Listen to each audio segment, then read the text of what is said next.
안녕하십니까. 원자력 시스템 및 응용 연구실에서 박사과정 졸업심사 대상자인 김지현입니다. 제 학위 연구 내용은 SPH 기법을 활용하여 원자력 발전소 내 증기폭발 발생 시 충격파의 거동과 그로 인한 구조물의 하중 해석입니다. 발표 순서는 다음과 같습니다. 우선 연구의 서론을 말씀드린 후 연구에서 사용한 입자기만 해석 방법론인 SPH 기법에 대해 설명드리고 이 해석 방법으로 수행한 검증 문제들에 대해 발표드리겠습니다. 이를 바탕으로 APR 1400 원자로의 공동을 모사하고 증폭발이 발생한 현상을 가정하여 해석한 결과를 발표드리도록 하겠습니다. 서론에서는 연구 배경 및 동기, 현 연구의 연구 목적과 연구 범위에 대해 소개드리겠습니다. 증기폭발은 원자력 분야에서 발생하는 중대사고 중 하나로 노심 영역물이 냉각수인 물과 반응할 때 반응한 물이 급격한 성면으로 팽창하여 발생하는 물리적 폭발입니다. 경솔에서 FCI가 일어날 수 있는 시나리오는 크게 4가지이며 그중 노외로 영육물이 방출되어 발생한 FCI의 경우 인근 경락 건물의 간정성이 위협받을 수 있습니다. 이 경우 방사능 물질이 외부 환경으로 방출되어 대중들의 안전을 위태롭게 합니다.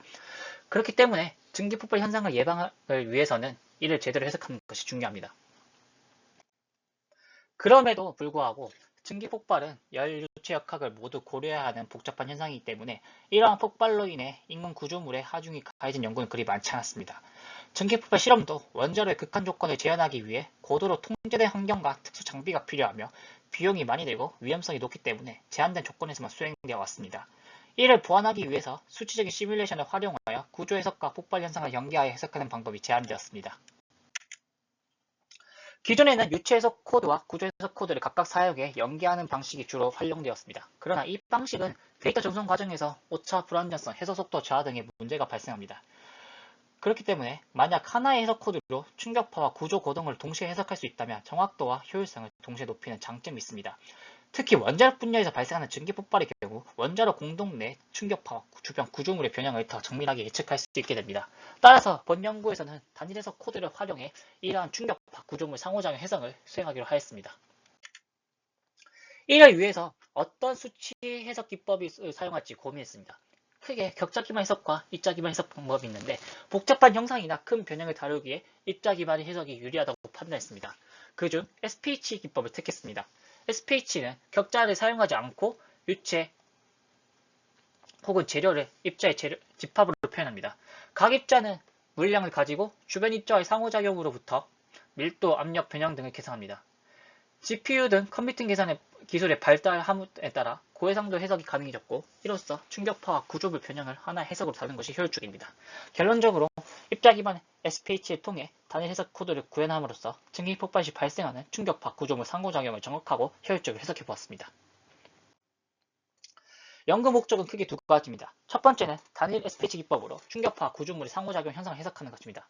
이를 위해 일반적인 SPH 기법의 해석을 위해 다양한 모델을 추가하고 여러가지 검증 문제들을 바탕으로 SPH 기법의 충격파의 전파 및 반사, 구조 해석, 충격파와 구조물 상호작용 해석 능력을 확인하였습니다.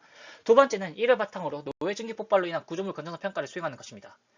APR 1400 원자로의 공동 부분을 모델링하고 인근 경락 건물의 손상도가 가장 큰 사이드 베이스 페일리어 상황을 가정하여 증기 폭발 인허스 시 고압의 충격파가 경락 건물에 가하는 하중을 분석하고 이것이 건전성 기준을 넘는지 확인했습니다.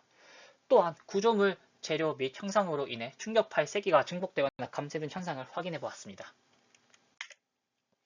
현 연구에서 다루는 내용은 다음과 같습니다. SPH 기법을 활용하여 충격파, 구조물 및 상호작 현상을 해석하기 위해 모델을 추가하고 이를 바탕으로 검증 문제를 수행하였습니다. 그 후 APR 1400 공동에서 증기폭발이 발생한 현상을 모사하였습니다. 이러한 학위 연구를 통해서 증기폭발 발생 시 생성되는 충격파의 거동과 그로 인한 하중 해석을 해석하는 단위 해석 코드를 사용하여 해석의 정확도성을 높였고 다양한 조건에서 비교 분석함으로써 어떤 조건이 중대한 것인지 찾아보았으며 원자력 분야에서 증기폭발뿐만 아니라 다른 폭발 현상에 대해서도 유사한 해석을 수행할 수 있음을 선보였습니다. 다음으로는 학위 연구에 사용된 SPH 방법론에 대해서 설명드리겠습니다. 우선 SPH 기법을 사용하기 위해서는 SPH 근사화라는 과정을 거치게 됩니다. 디렉 델타 함수가 불연속 함수이기 때문에 이와 유사한 성질을 가지는 연속 함수인 커널 함수라는 개념을 도입하여서 근소화시킬 수 있습니다. 이러한 커널 함수는 커널 함수의 미분식을 안다면 원래 함수의 미분식을 계산하지 않더라도 도함수를 계산할 수 있다는 특징이 있습니다. 이 적분식을 컴퓨터 코드에 적용할 수 있게 되면 이렇게 이산화하면 다음과 같은 식을 도출할 수 있습니다. 이 식을 통해서 임의의 함수는 완화길이라는 검색 영역 내부에서 주변 입자들 간의 거리를 고려한 가중치를 적용하여 계산할 수 있음을 알 수 있습니다. SPH는 유체의 지배방식을 사용하기 때문에 질량 보존식, 운동량 보존식, 에너지 보존식을 SPH 차분하여 다음과 같이 사용하였습니다. 완화 길이는 일반적으로 일정한 크기를 사용하지만 충격파나 구조물 해석 시 형상이 급격하게 변하는 경우가 생기는데, 그림에서 모든 입자가 일정한 완화 길이를 사용하게 되면 이러한 상황에서 금색 반경 내 입자가 부족해 수치적인 오류가 발생할 수 있습니다. 따라서 이러한 상황을 고려하여 완화 길이를 입자에 주어진 환경에 따라 크기를 조절해 사용합니다. 아티피셜 비스코시티는 SPH 기법에서 비물리적인 진동 현상을 방지하기 위해 도입하는 항입니다. 구성 방정식을 SPH 기법에 맞게 도입하는 과정입니다. 회전율 텐서와 회전율 텐서는 SPH 차분화식으로 계산할 수 있으며, 야흐만 레이트라는 관계식을 적용하면 전달응력 텐서를 구할 수 있습니다. 전달응력 텐서를 바탕으로 등가응력의 관계식에 의해서 응력 텐서의 크기를 구할 수 있습니다. 응력 텐서의 크기와 항복 응력값의 비교를 바탕으로 탄성 소속 여부를 판단할 수 있습니다. 이때 응력 텐서의 크기인 등가응력이 항복 응력보다 크게 될 경우 이는 소선 상태임을 의미합니다. 응력 텐서의 크기를 항복 응력과 같게 스케일링하여서 항복 응력을 넘지 않게 하고, 이러한 수정된 응력 텐서 성분들이 최종적으로 업데이트됩니다. 그러면서 그 차이만큼 소송 변형의 증가량이 됩니다. 이렇게 항복 응력은 재료가 탄성 영역인지 소송 영역인지를 판별하는 기준점이 된다는 것을 알 수 있습니다. 금속의 일드스트레스 모델로는 존슨 쿡 모델을 사용하였습니다. 콘크리트에 사용하는 일드스트레스 모델도 이전에 존슨 쿡 모델과 유사한 홀름키트 존슨 쿡 모델을 적용해 보았습니다. 이 모델은 추가적으로 콘크리트가 받는 데미지를 계산해 고려함을 알 수 있습니다. 데미지는 0과 1 사이의 값을 가지며 데미지가 1인 것은 재료가 완전히 손상을 입었다는 것을 의미합니다. 상태 방정식은 밀도와 내부 에너지의 함수로 압력을 계산하는 데 사용됩니다. 밀도, 내부 에너지를 제외한 나머지 변수들은 전부 재료에 따른 상수입니다. 콘크리트는 여러 물질의 혼합물로 취성을 띠는 특징이 있어 좀 더 복잡한 상태 방정식을 사용하여 현 연구에서는 이전의 항복 모델과 동일하게 HJC 모델을 적용하였습니다. 다음으로는 검증 해석을 수행한 내용을 발표드리겠습니다. 우선 강체용기 내부에서 수중 폭발이라는 현상을 모색해 보았습니다. 고압의 기포가 폭발하면서 압축된 충격파가 발생합니다. 이 충격파가 벽에 부딪히면서 희박파, 공동의 생성 및 붕괴 등의 현상이 일어납니다. 초기에는 폭발로 인해 충격파가 발생하고 그 충격파가 벽으로부터 반사되어 폭발하는 고압의 기체와 반응하는 모습을 볼 수 있습니다. 그로 인해 발생하는 희박파가 벽에 도달하면서 벽 근방에서 공동이 생성되기 시작합니다. 계속해서 발생하는 충격파로 인해 공동이 발생한 부분이 다시 압축되어 공동 영역이 붕괴되기 시작합니다. 이후 공동이 붕괴된 영역에서 다시 압력이 상승하다가 충격파로 인해 다시 감소됩니다. 다음으로는 벽이 알루미늄으로 되어 있어서 변형이 일어날 수 있는 상황을 모사했습니다. 이 현상의 압력 컨트롤을 살펴보면 이전 현상과 유사한 양상을 보이나 벽면의 변형으로 인해 후반부에서는 전체적으로 압력이 낮게 나옴을 확인할 수 있었습니다. 변형이 있는 용기 문제에서는 실험 결과가 존재하여 벽 가운데 부분의 충격에 의한 변이도 비교할 수 있었습니다. 압력 분포를 살펴보면 피크 압력도 다른 연구들과 비슷하며 공동 생성과 첫 번째 공동 붕괴 시점은 다른 연구들보다 실험과 더 잘 맞음을 확인할 수 있었습니다. 비록 두 번째 공동 붕괴 시점은 실험 및 다른 연구들에 비해 이르게 나타났습니다만 그때 최대 압력은 실험 결과와 유사함을 확인할 수 있었습니다. 변이의 경우 초반에는 다른 연구들 및 실험들과 차이가 나며 실험의 절대값이 작기에 상대적인 오차가 크게 나타납니다. 하지만 그 이후에는 다른 연구들과 비슷한 결과가 나타남을 확인할 수 있었습니다. 다음으로는 성형자격이 콘크리트를 투과하는 문제를 해석한 내용입니다. 성형자격으로 인해 생산되는 고속의 제트가 콘크리트 캐스크를 관통하면서 생기는 변화를 관측하고 실험 결과와 비교해보았습니다. 실험에서 제시된 변수는 다음과 같이 크레이터의 지름과 투과 깊이가 있었습니다. 콘크리트 건전성 해석 시 가장 중요하게 봐야 될 변수는 바로 투과 깊이인데 실제 실험 결과의 오차가 적음을 확인할 수 있었습니다.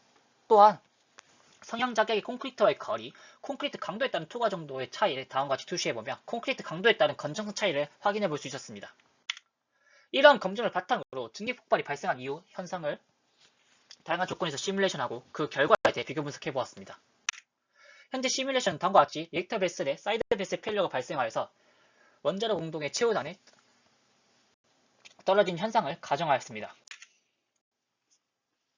경락 건물의 건전성 기준으로는 맥시멈 프린시펄 스트레인 값이 각각 강측과 콘크리트에 대해서 특정 값을 넘는지 제시가 되어 있었습니다.